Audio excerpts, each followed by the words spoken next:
bahwa penerapan dari sejarah yang bervariasi ini akan membuat video tentang penelitian sejarah. Penelitian sejarah merupakan salah satu metode penelitian untuk memahami apa yang terjadi di masa lalu secara detail dan juga punya bukti yang kuat.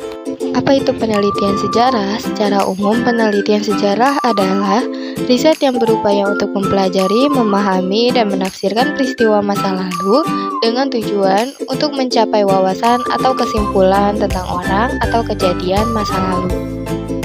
Metode dalam penelitian sejarah. Metode penelitian sejarah sendiri adalah metode penelitian dan penulisan sejarah dengan menggunakan cara, prosedur, atau teknik yang sistematis sesuai dengan asas-asas dan aturan ilmu sejarah.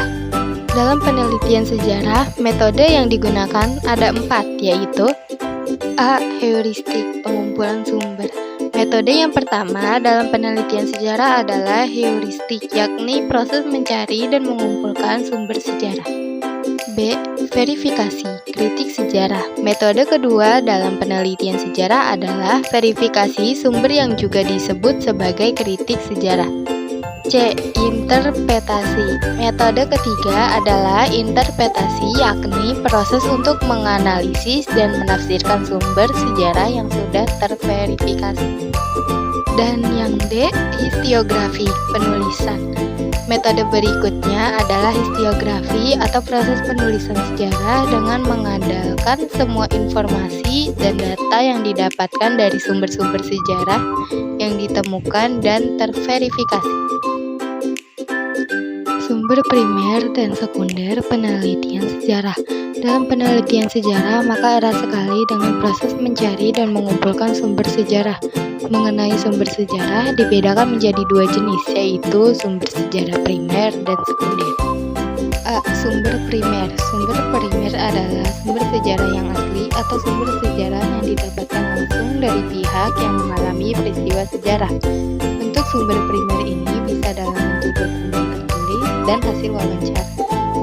Dan yang B. Sumber sekunder. Sumber sekunder adalah sumber sejarah masa lalu yang berbentuk tulisan. Biasanya ditulis setelah sesuatu peristiwa terjadi atau selesai peristiwa terjadi, sehingga sumber sekunder ini umum sekali ditemukan dalam bentuk tulisan.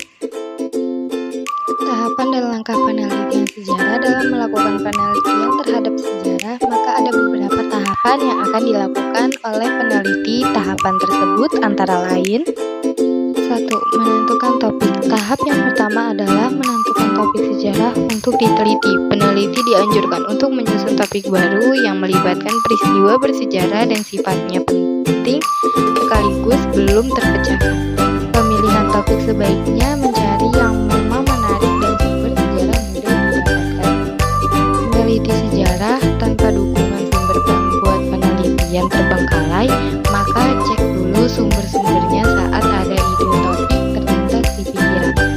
2. Mengumpulkan sumber sejarah. Tahap selanjutnya setelah topik penelitian ditentukan adalah mulai mengumpulkan sumber sejarah, baik dalam bentuk tulisan maupun benda, sekaligus baik berupa sumber primer maupun sekunder. Semakin banyak sumber sejarah ditemukan, maka semakin baik. 3. Melakukan verifikasi sumber sejarah. Semua sumber sejarah yang didapatkan kemudian perlu diverifikasi, yakni ditentukan keasliannya seperti apa, sehingga bisa mendapatkan sumber sejarah yang memang valid dan bisa dipercaya. Sumber sejarah ini yang akan menentukan kualitas penelitian yang dilakukan, maka perlu melakukan proses verifikasi. 4. Melakukan interpretasi. Tahap berikutnya adalah interpretasi terhadap semua sumber sejarah yang sudah selesai diverifikasi. Pada tahap ini, penelitian akan menafsirkan semua informasi dari sumber sejarah yang didapatkan. Prosesnya membutuhkan pemikiran objektif dan logis. Dan yang kelima, penulisan sejarah. Tahap akhir dalam penelitian sejarah adalah melakukan penulisan sejarah berdasarkan hasil interpretasi sumber sejarah.